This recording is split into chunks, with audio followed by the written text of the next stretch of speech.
Everyone, welcome to my channel. तो देखो 11th का हम लोग फिजिक्स पढ़ रहे थे। 11th का आईएससी का physics, work power and energy, work power and energy. ठीक है, तो देखो वर्क पावर एनर्जी में भी नेक्स्ट टाइप का कोलिजन पढ़ेंगे, थर्ड वाला, परफेक्टली इनइलास्टिक कोलिजन। इसमें आता है perfectly inelastic collision, perfectly inelastic collision. ठीक है, तो इसमें क्या होता है, two body collide after collision stick together. तो लिख लो, collision is said to be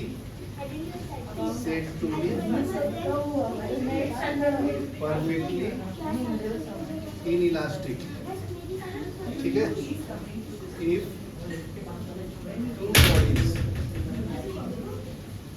if two bodies after collision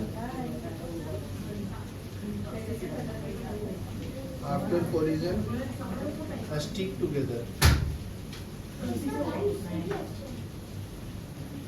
and move as one body। तो इसमें क्या होता है, दो बॉडी आपस में चिपक जाता है, उसको बोलते हैं परफेक्टली इनइलास्टिक कोलिजन। ध्यान दो उसको। ठीक है, तो इसमें लीनियर मोमेंटम कंजर्व होता है, काइनेटिक एनर्जी कंजर्व नहीं होता है। तो linear momentum is conserve, momentum is conserved, kinetic energy is not conserved। ठीक है, तो इसका कैरेक्टरिस्टिक्स क्या है, इसमें कोएफिशिएंट ऑफ रिस्टिट्यूशन 0 होता है, इसको बोलते हैं कोएफिशिएंट ऑफ रिस्टिट्यूशन। ठीक है,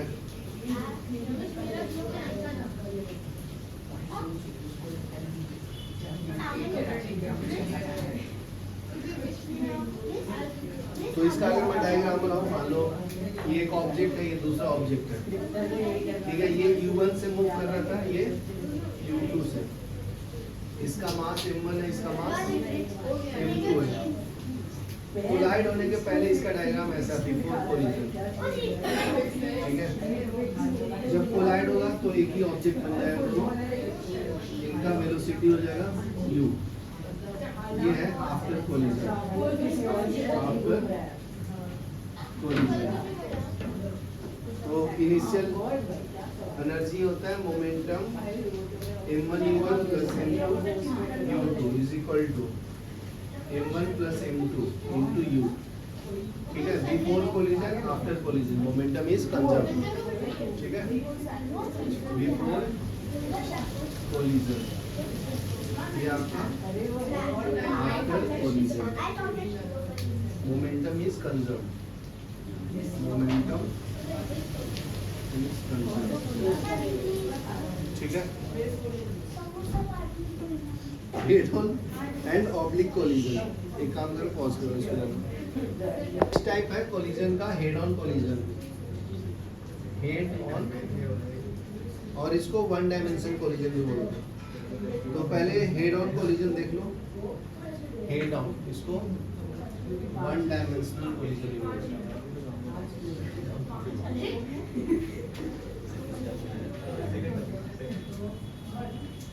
ठीक है, तो ये आपका ऑब्जेक्ट 1 है। ठीक है, U1 से मूव करेगा, मास 1 है। ये आपका मास 2 है, ऑब्जेक्ट 2 U2 से मूव कर रहा है। ठीक है, इसका लाइन ऑफ कांटेक्ट है ये, इसको बोलते हैं लाइन ऑफ इम्पैक्ट।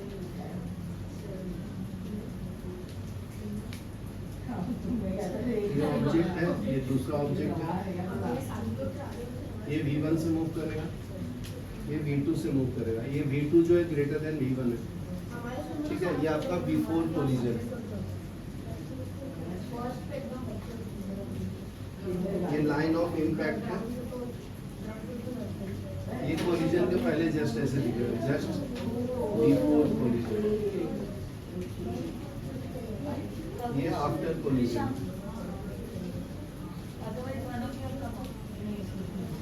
ठीक है ना? तो ये वन डायमेंशन में। अगर टू डायमेंशन में कोई ऑब्जेक्ट अगर कोलाइड होगा तो उसको हम लोग ऑब्लिक्यू कोलिजन बोलते हैं। ठीक है, तो ये इसका डायग्राम ऐसे बनेगा।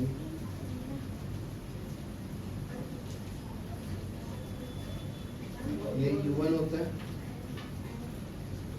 ये U2 से भाग रहा है। ठीक है, इसका एंगल θ1 है, ये θ2 बना रहे हैं, इसका मास m1 है, इसका मास m2 है। तो ये लाइन ऑफ इम्पैक्ट है just before collision, just before collision.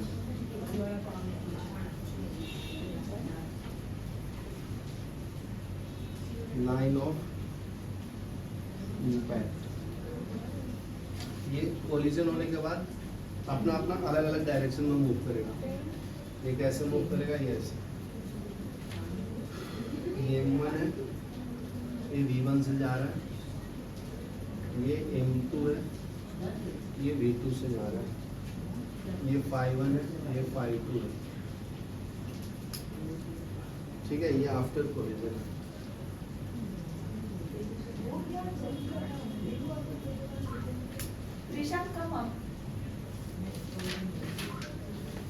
ठीक है, ये लिख लो, फिर मैं बताता हूँ नेक्स्ट।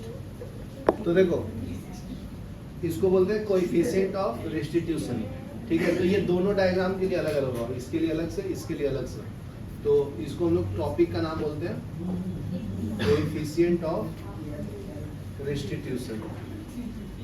ठीक है, इसको ई से रिप्रेजेंट करते हैं। तो ई को डिफाइन कैसे करते हैं? Relative velocity of separation, relative velocity of separation divided by relative velocity of approach, relative velocity of approach. ठीक है, तो देखो ध्यान से सुनना, इसके लिए, इस डायग्राम के लिए सेपरेशन का वेलोसिटी क्या है जी? ये before collision velocity u1 u2 है, आफ्टर कोलिजन v1 v2 है। बिल्कुल बड़ा है, तो रिलेटिव वेलोसिटी ऑफ सेपरेशन, तो यहाँ से सेपरेट हो रहा है ना, तो इसकी वैल्यू क्या है? v2 माइनस v1 है। हाँ, ये बड़ा वैल्यू है ना, ये छोटा वैल्यू है, बराबर है, सही था।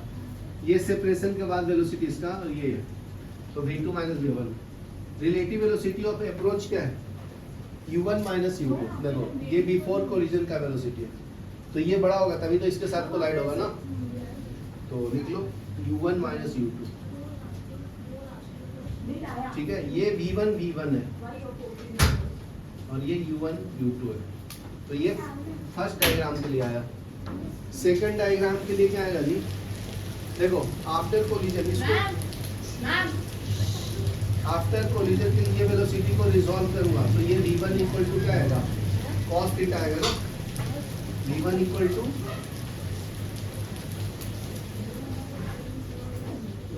इसको x डायरेक्शन में निकालूंगा, तो ये v1 cos phi 1 आएगा, जान दो, कोई बात नहीं। ठीक है, और इसको रिजॉल्व करूंगा इस डायरेक्शन में, तो क्या आएगा? v2x is equal to v2 cos of phi 2। ये समझा क्या? ये रिजॉल्व किया हूँ, समझा? ये अनन्या समझा? x डायरेक्शन में इस वेलोसिटी को रिजॉल्व किया हूँ, तो ये v1 cos phi 1 होगा, और ये वाला इसको इधर किया तो v2 cos phi 2।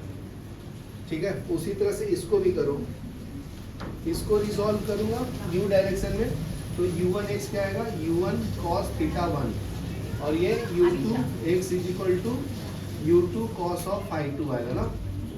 तो यहाँ पे देखो फॉर्मूला में क्या? रिलेटिव वेलोसिटी ऑफ सेपरेशन, तो सेपरेशन वाला तो ये वेलोसिटी है ना, तो यहाँ पे लिख दो v2 cos phi 2 minus v1 cos of phi 1 divided by ये अप्रोच वाला वेलोसिटी, ये क्या आएगा? u1 cos theta 1 minus u1 cos theta 1 minus u2 cos theta 2, ये cos थीटा 2, ठीक है, ये लिख लो। तो ये इसके लिए नहीं, ये वाला इसके लिए और ये वाला जो है ना इसका है, लिख लो, दोनों के लिए अलग अलग रहेगा। चलो ये लिख लो, अगर नोट में लिख लेना।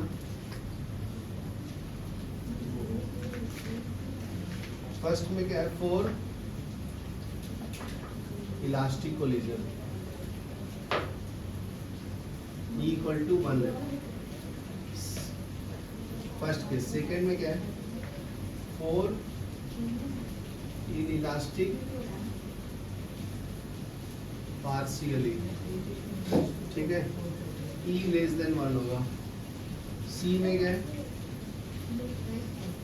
4 perfectly inelastic collision, E equal to क्या आता है, 0। क्लियर है? तो ये तीनों केस याद रखना इंपॉर्टेंट है, एमसीक्यू में भी पूछ लेता है। अभी मैं प्रूफ बताता हूँ, elastic collision in one dimension का फॉर्मूला।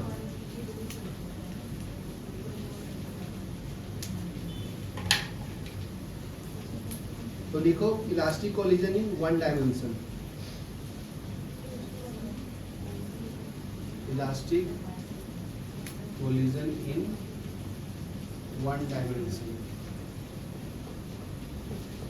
ठीक है। तो देखो, तो पहले तो डायग्राम बना लो, जो आपका ऑब्जेक्ट है, ऑब्जेक्ट 2 है, m1 है, ये u1 है, m2 है, ये u2 है, ये बिफोर कोलिजन, ठीक है, at the time of collision, line of contact during collision.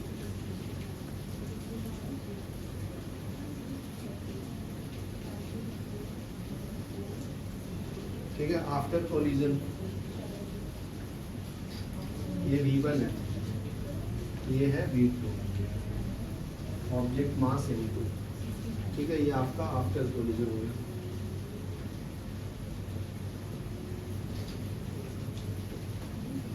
ठीक है, तो law of conservation of linear momentum लगाओ।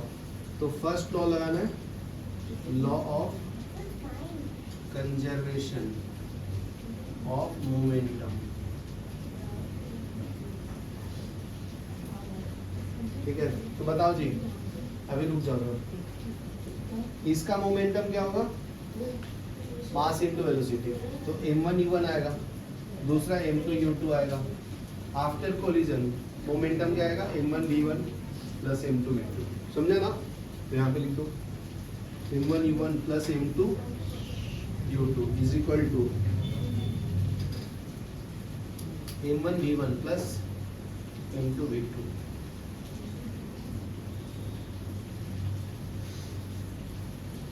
समझा? अभी क्या हो गया जी, m1 वाले को पहले ले लो, मतलब इसको इधर ले लो और इसको इधर ले लो, तो ये क्या मिलेगा तुम्हें, m1 u1 minus m1 v1 equal to m2 v2 minus m2 u2। इसमें से m1 कॉमन ले लो, u1 minus v1 is equal to m2 into v2 minus u2। यहाँ तक क्लियर है? तो देखो, कोएफिशिएंट ऑफ रिस्टिट्यूशन ध्यान से सुनोगे तो 30/30 था ना, ऑब्जर्व करो, है ना? चलो, नहीं तो समझ गया ना, ये लीनियर मोमेंटम कंजर्वेशन फॉर्म में लिख दिया। अभी काइनेटिक एनर्जी भी कंजर्व होता है, किसमें, इलास्टिक कोलिजन के बारे में पढ़ रहे ना, तो इसमें दूसरा लॉ क्या है, law of conservation of kinetic energy, law of conservation of kinetic energy, तू पागल है क्या रे?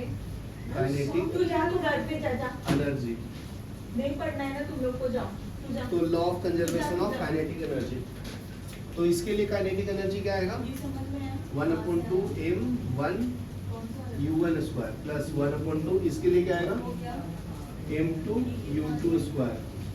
समझा? उसी तरह से इसका काइनेटिक एनर्जी बताओ, 1/2 m1 V1 square plus 1/2 into V2 स्क्वायर। समझा? Sum of initial kinetic energy equal to sum of final kinetic energy. Statement form में लिखा तो लिख लो, sum of initial kinetic energy equal to sum of final kinetic energy. समझा? यार clear है? अभी देखो इसी में सेम ऐसे ही करो, इसको लेफ्ट में ले लो तो क्या मिलेगा जी, 1/2 m1 कॉमन ले लेता हूँ मैं direct, u1 square minus v1 square equal to 1/2 m2 into v2 square minus u2 square. बराबर है? यहाँ तक क्लियर है? अभी देखो u a square minus b square का फॉर्मूला यूज कर सकते हैं ना। कौन सा फॉर्मूला बोला मैं? ए स्क्वायर माइनस बी स्क्वायर। ये क्या होता है? ए माइनस बी इंटू ए प्लस बी इंटू ए प्लस बी।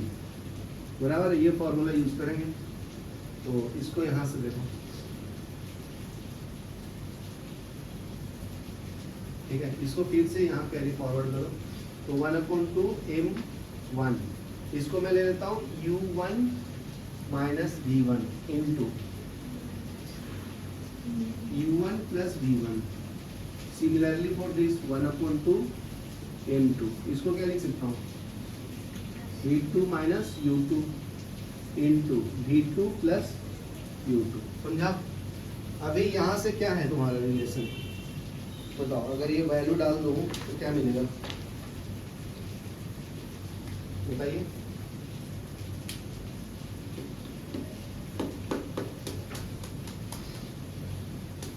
डिवाइड भी कर सकते हैं ना। क्या है जी, अगर इसको इससे डिवाइड करने में तो क्या मिलेगा? ये तुम इक्वेशन 2 ले लो, ठीक है, डिवाइडिंग 2/1 यहाँ लिखता हूँ, डिवाइडिंग इक्वेशन 2/1 क्या मिलेगा?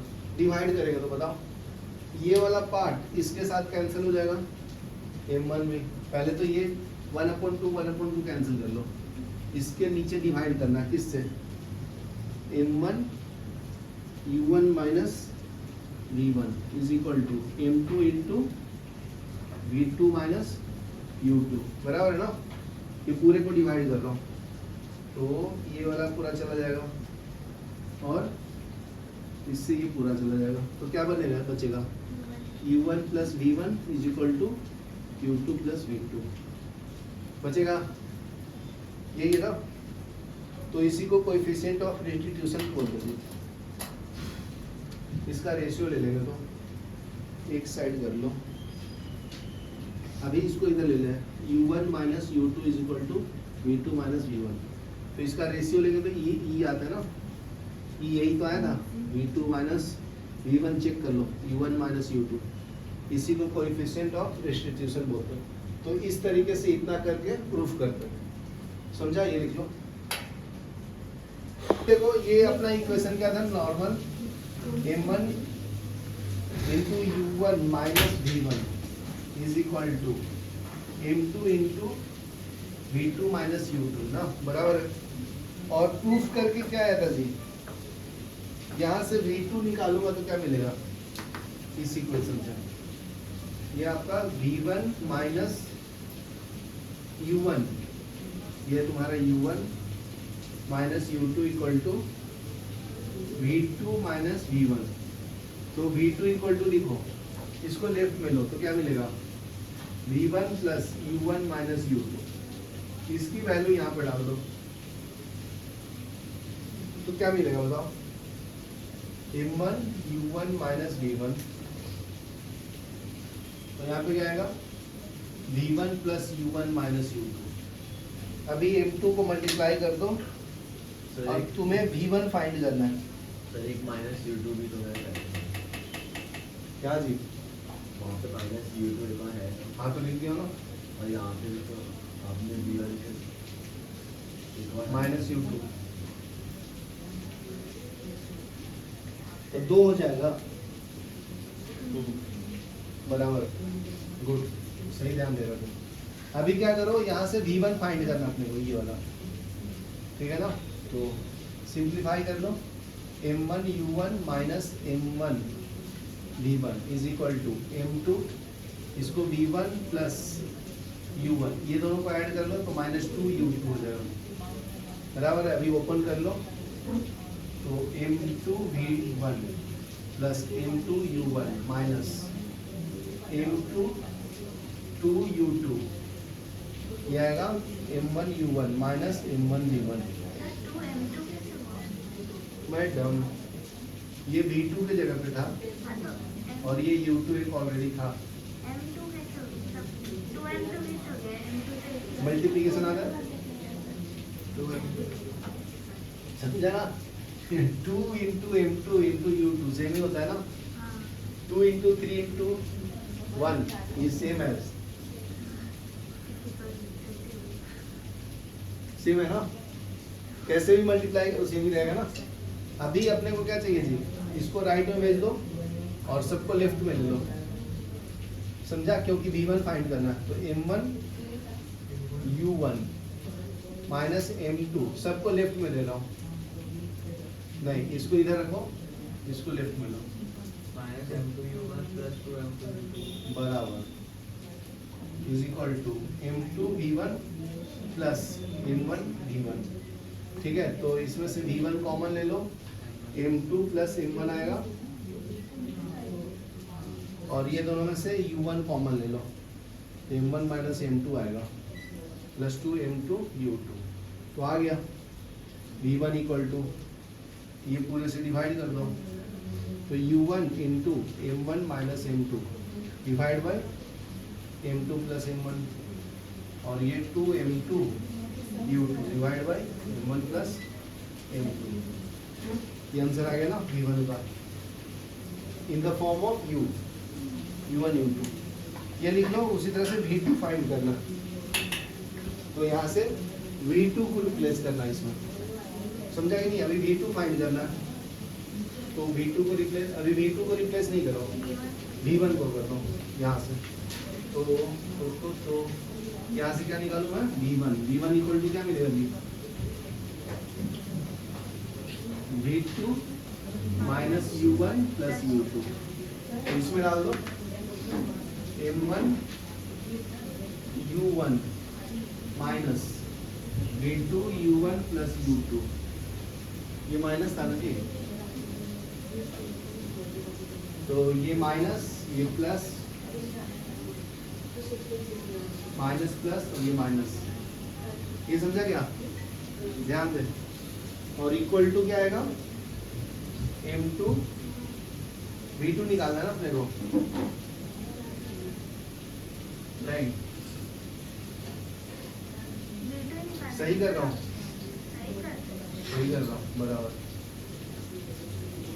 अभी सॉल्व कर लो, इसमें कुछ ऐड हो रहा है, ये दोनों ऐड हो रहा है ना, तो ये हो जाएगा m1 2 times of u1 minus v2 minus u2, इसको मल्टीप्लाई कर लो, m2 v2 minus m2 u2, तो अभी मल्टीप्लाई कर लो अंदर, minus 2 times of m1 u1 minus m1 v2 minus m1 u2, कौन सा, बराबर, सही ध्यान है। ये क्या है, m2 v2 minus m2 u2, अपने को v2 निकालना है ना, तो इसको राइट में भेज दो, बाकी को लेफ्ट में भेज दो, तो 2 m1 u1 plus m2 u2 minus m1 u2 is equal to m2 v2 plus m1 v2, तो ये दोनों में से क्या कॉमन है जी, v2, तो m1 प्लस m2, ठीक है जी। और ये दोनों में से क्या कॉमन है, तो m2 माइनस m1, तो डिवाइड करेंगे तो यहाँ से v2 इक्वल टू, ये पूरा डिवाइड हो जाएगा, तो 2 m1 u1 divide by m1 plus m2 plus u2 m2 minus a1 divide by m2 plus m1, ये आंसर आ गया। तो ऑब्जर्व करो क्या क्या डिफरेंस आ रहा है। देखो जब V1 है तो U1 M1 माइनस M2 है, V2 है तो U2 into M2 minus M1 है। सेम दिख रहा है। देखो V1 के साथ U1 है, जब तुम V2 निकालते तो U2 है, समझा ना। और M1 माइनस M2 है, 2 है तो 2 माइनस 1 है, बाकी सेम है। देखो देखो 1 1 1 फिर 2 2 2, नीचे सेम है ना, बाकी का भी देखो। समझा, यहाँ पे V1 है, यहाँ पे V2 है, U1 है, यहाँ पे U2 है। समझा, लिख लोगे, दोनों प्रूफ कर दिया। ठीक है, तो स्पेशल केसेस देखो जी, इसमें क्या आता है M1 equal to M2 equal to M लिखना है। ठीक है, तो क्या है आंसर इसमें डालेंगे तो V1 equal to U1 M minus M divide by M plus M minus 2 into M U2 divide by M plus M। और ये V2 इक्वल टू में क्या चेंज आएगा, V2 इक्वल टू यहाँ पे M डालना है 2M U1 divide by M plus M। इसमें क्या चेंजेस आएगा, इसमें बताओ, plus U2 M minus M divide by M plus M is equal to V2। ठीक है, तो V2 इक्वल टू क्या मिलेगा जी, ये 2M U1 divide by 2M plus U2 into 0 divide by 2M। तो ये पूरा गायब हो जाएगा, तो V2 इक्वल टू क्या बचेगा, सिर्फ U1 आएगा ना। तो ऐसे कंडीशन में V2 U1 के बराबर होता है जी, ये 0 हो जाएगा। ठीक है, तो V1 equal to 2M U2 divide by 2M, ये कैंसल, U2 के बराबर हो। ठीक है, देख लो। ध्यान दो भी, नेक्स्ट टॉपिक है अपना इनइलास्टिक कोलिजन। मांगी सर मैंने की है, थोड़े देखो नहीं है।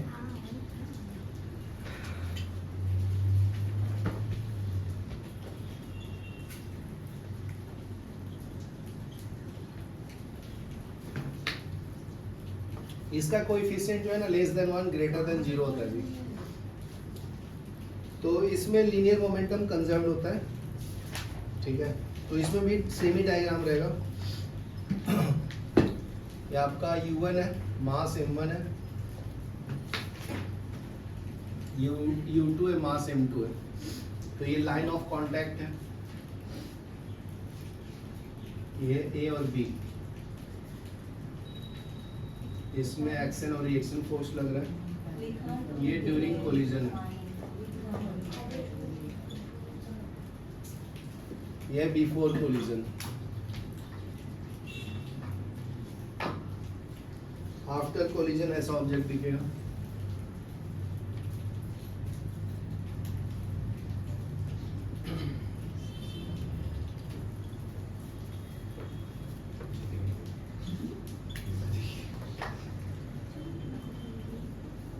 ठीक है जी, सर सबका डायग्राम सेम ही है क्या? हाँ, इसका इसके पहले इलास्टिक का इलास्टिक का परफेक्टली का जब 2 डायमेंशन में आएगा तब डिफरेंट होता है।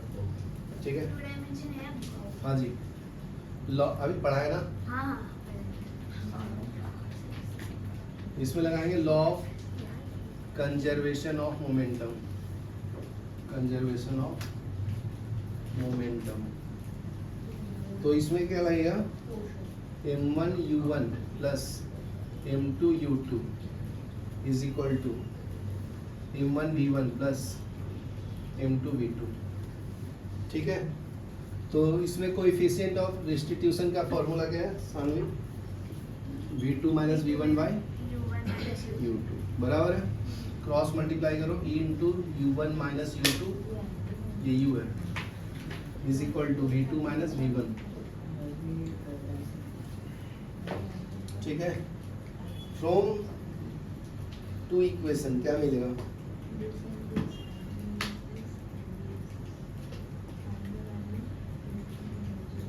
सॉल्व करेंगे तो क्या मिलेगा जी, एक मिनट पॉज करना इनटू u1 माइनस u2 ठीक है। मान लो मैं v2 पुट करता हूँ तो यहाँ से plus v1 is equal to v2 आएगा, ये समझा ना। तो ये v2 का वैल्यू इसमें डाल दो फर्स्ट इक्वेशन में, तो क्या मिलेगा जी? तो आएगा m1 u1 plus m2 u2 is equal to m1 v1 plus m2। v2 के जगह पे क्या डालना पड़ेगा? ये पूरा value e u1 minus u2 plus v1, ठीक है। यहाँ तक क्लियर है? तो इसमें से क्या निकाल सकते हो तुम? v1 निकालना है, बराबर ना।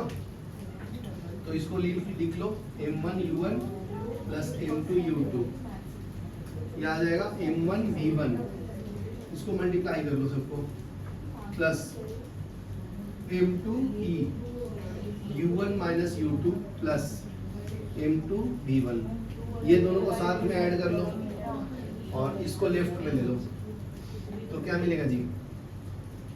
m1 u1 plus m2 u2 minus e m2 u1 minus u2 is equal to, इसमें से v1 कॉमन ले लो, m1 प्लस m2, तो v1 इक्वल टू क्या मिलेगा?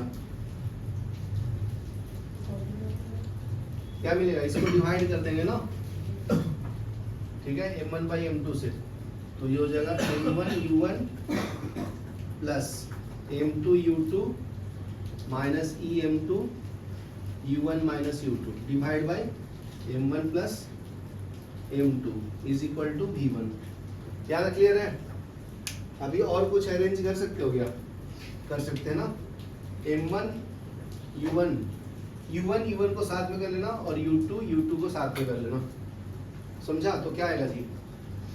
तो u1 कॉमन ले लेता हूँ, तो यहाँ पे m1 आएगा, यहाँ पे क्या आएगा? माइनस e m2,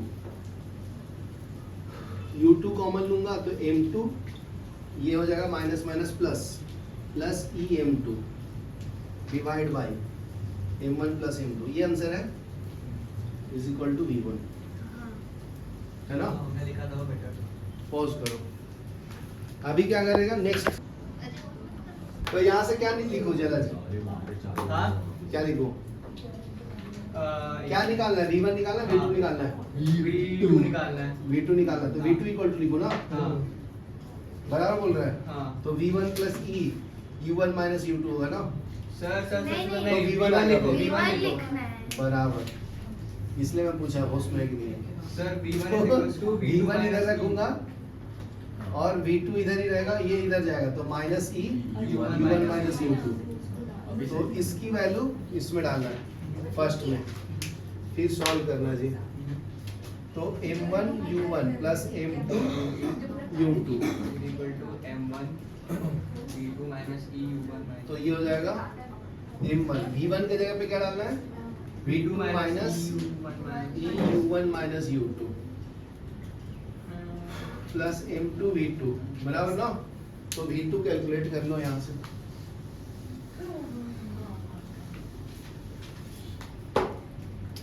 तो ये हो जाएगा m1 u1 plus m2 u2 is equal to m1 v2, ये v है, माइनस m e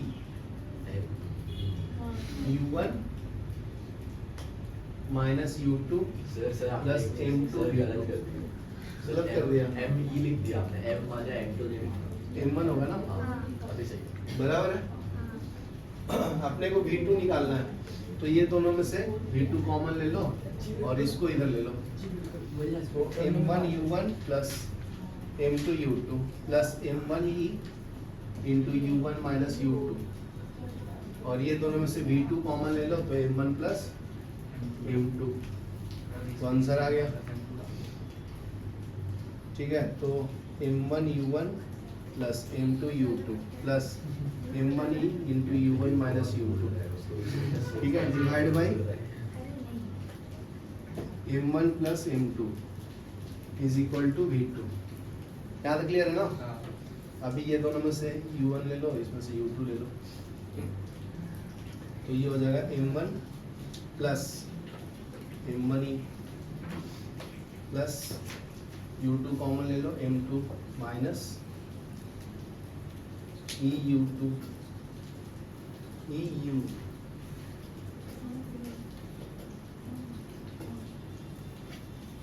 बराबर है ना। हाँ इसमें m1 ही कैसे आया? क्या? हाँ सही है।